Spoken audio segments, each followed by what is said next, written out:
Hello la famille, j'espère que vous allez bien, soyez bénis en ce jour. La grâce, la paix de Dieu sont avec vous. Aujourd'hui, nous allons parler du rachat de la dîme.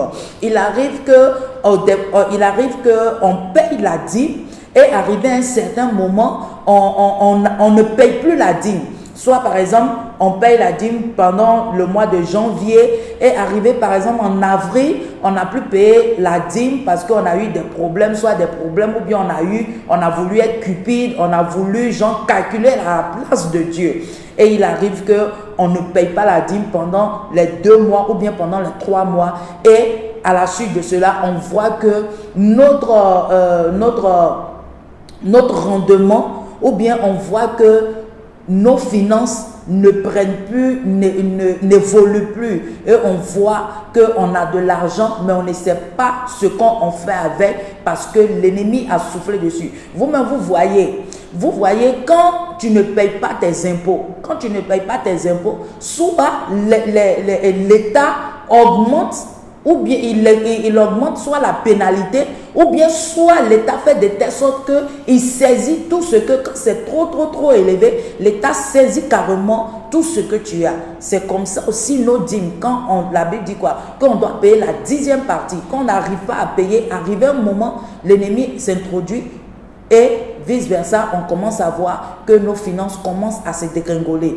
Donc, comme la plupart du temps, les gens me posent la question à savoir comment faire le rachat de la dîme. Dans Lévitique 27, le verset 31, la Bible déclare, si quelqu'un veut racheter quelque chose de sa dîme, il y ajoutera un 5e. Si quelqu'un veut acheter quelque chose de sa dîme, il doit ajouter un 5e. Donc, je vous donne l'exemple très simple. Si tu prends la somme, tu gagnes par mois la somme de 200 000 francs. Donc, la somme de 200 000, ta dîme que tu dois donner, ta 10e partie que tu dois donner à Dieu, c'est 20 000 francs. Donc, déjà, tu calcules les 20 000, tu mets à côté. Mais par exemple, tu as toujours les 200 000. Tu te mets en tête que c'est les 200 000.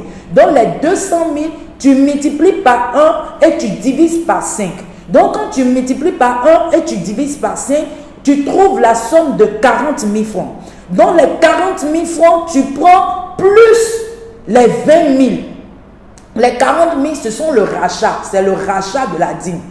Pendant les mois que tu n'as pas pu payer. Ça, c'est le rachat. Donc, les 40 000 plus maintenant les 20 000 de ta dîme. Donc, ça te fait en tout la somme de 70 000. Si je ne me trompe pas, mais ça fait 70 000. Et ce mois-là, tu payes la somme de 70 000. Et disons que ce mois, il va te rester par exemple 130 000 qui sera pour toi. Donc, c'est les 70 000 que tu vas payer comme dîme à Dieu, comme rachat aussi à Dieu. Maintenant, le mois qui va suivre, tu ne vas pas payer les 70 000, mais tu vas continuer maintenant à payer les 20 000, les 20 000, 20 000, 20 000, 20 000, 20 000 chaque mois. Donc, c'est ça le rachat de la dîme. Le rachat de la dîme, c'est le 1/5 de ce que tu gagnes, de ce que tu perçois.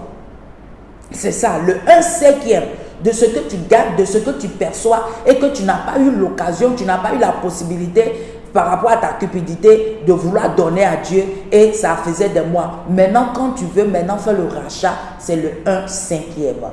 Donc, soyez bénis. C'était ce que je voulais qu'on apprenne en ce jour, le rachat. Donc, n'oubliez pas, vous partez lire Lévitique 27, le verset 31. Si tu veux racheter quelque chose de ta dîme, il faut que tu donnes le 1/5 par-dessus de tout ce que tu as. Le 1/5. Et si tu me suis ce matin et que par exemple tu as mal quelque part et que tu as soit mal à la tête, tu as mal aux pieds, tu as mal, quel que soit le mal où ça se trouve, j'aimerais te dire ce matin que l'Éternel dit que par ses maîtressures, tu es guéri. Et j'aimerais te dire ce matin, prends ta main et mets sur la partie dont tu as mal. Ce matin, reçois la guérison de Dieu au nom de Jésus-Christ.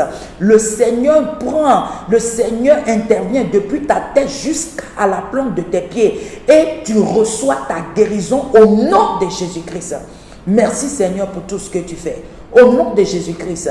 Et ce matin, si tu ne connais pas le Seigneur en tant que ton Seigneur et Sauveur personnel et que tu veux donner ta vie à Dieu, j'aimerais te dire que tu as choisi la bonne part. Tu as choisi la bonne part et tu vas fermer les yeux, tu vas répéter après moi. Seigneur Jésus-Christ, je viens à toi tel que je suis. Je sais que je suis un pécheur. Je sais que j'ai fait des choses qui ne t'ont pas glorifié. Papa, pardonne-moi, délivre-moi. Éternel Seigneur, merci d'avoir envoyé ton Fils à la croix pour moi. Merci de me faire de moi une nouvelle créature. Merci Éternel, parce que tu s'ouvres sur mes finances en ce jour. Merci Éternel pour tout ce que tu fais. Au nom de Jésus-Christ que j'ai prié. Et si tu as fait cette prière, sache que tu es une nouvelle créature, tu es transformé pour transformer ton monde et fais l'effort de ne plus pécher. Demande la grâce de Dieu, demande la faveur de Dieu.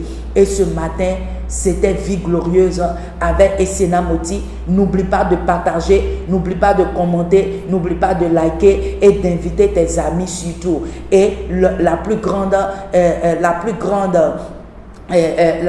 joie de Dieu, c'est que tu aies donné ta vie à Dieu. C'est que tu aies confessé le Seigneur en tant que ton Seigneur et Sauveur personnel. Soyez bénis.